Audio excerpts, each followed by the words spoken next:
On July 29, 2023, James Bernard Hendricks, 66 years old, set out from his hotel in Moab. He was in the middle of a cross-country trip to spread his father's ashes, and he stopped to hike in arches on the way. He was experienced. He knew the desert. By August 1st, he had not checked out, had not called home, and had not come back to his car. Rangers found his vehicle still parked at the trailhead. Later that day, they found him about 2.5 miles off the trail. His water bottle was empty, not from a fall, not from a flash flood. From heat and altitude, according to investigators, on a day that topped 100 degrees Fahrenheit, inside one of the most visited, most photographed national parks in the country. Arches looks like the safest place in the desert. Paved paths near the visitor center, a shuttle-friendly parking area, a trail to Delicate Arch that ends at one of the most photographed rock formations on Earth. That image of safety is exactly what makes this park dangerous. Over 1 million people visit Arches every year, most of them for a single day, most of them never straying more than a mile from a parking lot. That's part of why the danger here is so easy to miss. This isn't a park where people die attempting some obvious extreme feat, climbing an unroped cliff face or crossing a frozen river. Almost every death here happens on a trail rated moderate, on a day that looked, from the trailhead, completely normal. At least 5 people died in the park in 2023 alone, and at least 7 more visitors have died there since, from heat, from falls, and from causes still under investigation. On July 12th and 13th, 2014, in a single 24-hour window, 8 people needed emergency medical help on one trail alone. The trail to Delicate Arch. 7 visitors and 1 park search and rescue member. 3 were taken out by ambulance. 1 needed a helicopter evacuation. Nobody died that day. The only reason it wasn't a fatality report was that rescuers reached them in time. That's what this video is actually about. Not just how many people have died in Arches, but how close an ordinary hike here comes to killing you, and why almost nobody sees it coming. The first illusion is distance. The Delicate Arch Trail is only 3 miles round trip, on paper a short walk, with 480 feet of elevation gain. It's slick rock and open sandstone with almost no shade for the entire climb.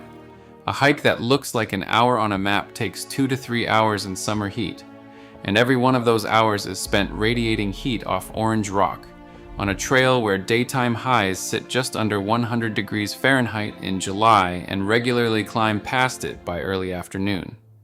The second illusion is the trail itself. Because it's marked, cairned, and full of other hikers, it feels managed, almost like a sidewalk with a view.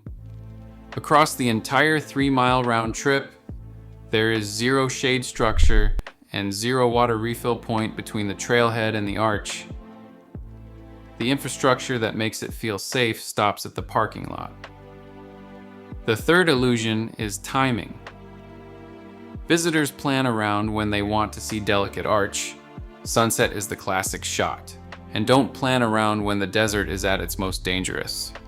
A 3-mile hike at a relaxed pace with photo stops easily takes 2 to 3 hours, which means a hiker starting at noon to catch the light is often still climbing between 1 and 4 p.m., exactly the window when surface and air temperatures peak for the day.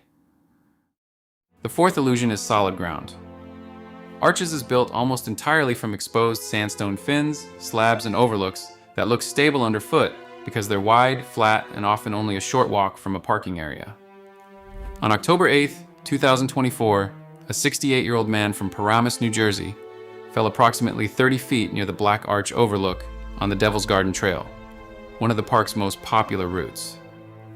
Bystanders started CPR within minutes. It wasn't enough. There was no storm, no ice, no obviously reckless move, just a viewpoint that looked like flat rock and wasn't, on a trail walked by thousands of families every month. Heat stroke isn't one event. It's a cascade with thresholds.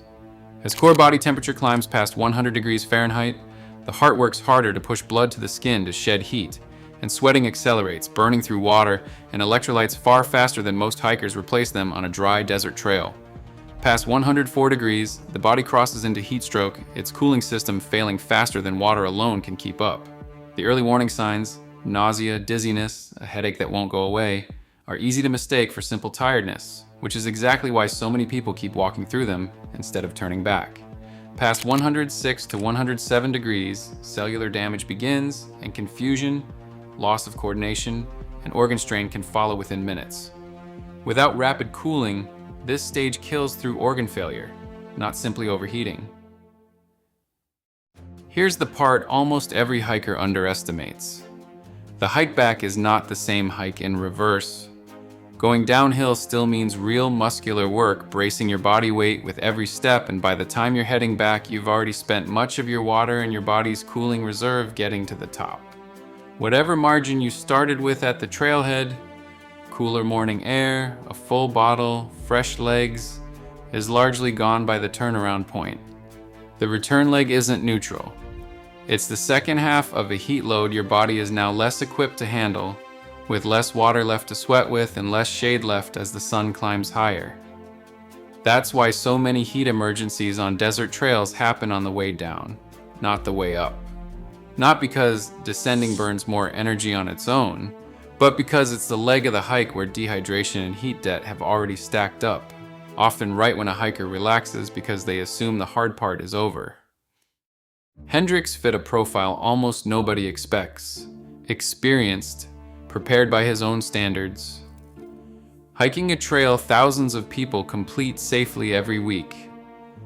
Investigators called heat and altitude relevant factors in his death, though an official cause was never conclusively finalized.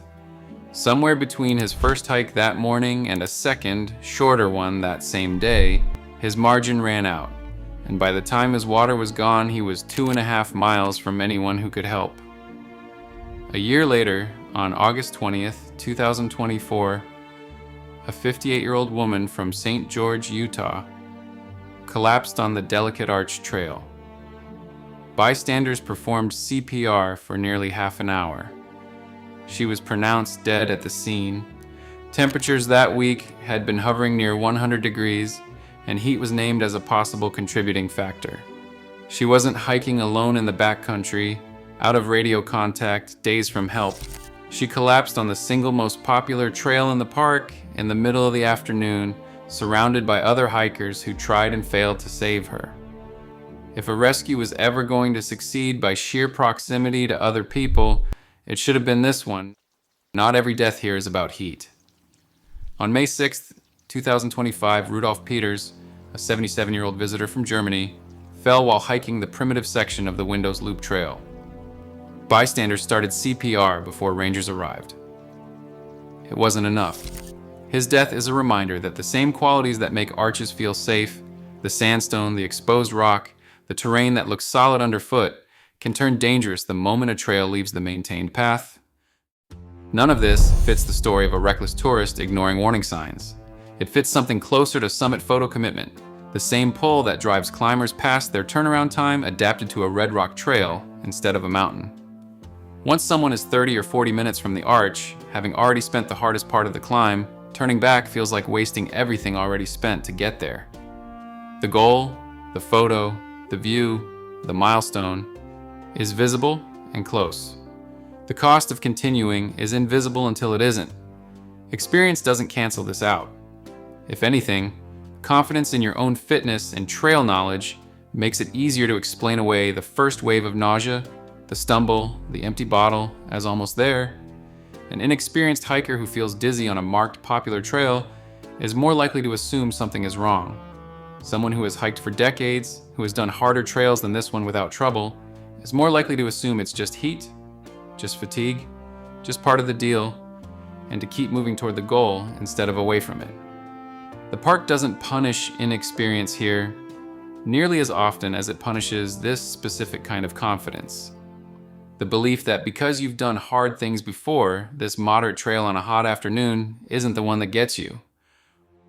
Arches has existed geologically for tens of millions of years. Its arches will keep eroding on their own timeline whether or not everyone who hikes here this week makes it back safely. The desert isn't hostile, it's indifferent. The heat that put 8 people in ambulances and helicopters in a single day in 2014 wasn't unusual for July. It was just Tuesday. The sandstone overlook that gave way under one visitor's feet in 2024 has looked exactly like that for thousands of years, and will keep looking exactly like that for a visitor standing on it next week. That's the real lesson underneath a story like this one. Not that Arches is uniquely deadly, but that the ordinary version of this park, the one on the postcard, already contains a threshold that a normal hiker can cross without realizing it, on a normal day, on the most popular trail in the park. None of the people in this video ignored obvious danger signs on their way into some forbidden, off-limits corner of the park. They were on the trail everyone takes, at the time of day everyone visits, doing the hike the park itself recommends to first-time visitors. That's what makes the margin here worth taking seriously. It isn't hidden in the park's most extreme corners, it's built into its single most popular afternoon. Have you ever underestimated a hike because the trail looked easy on the map? Tell us in the comments.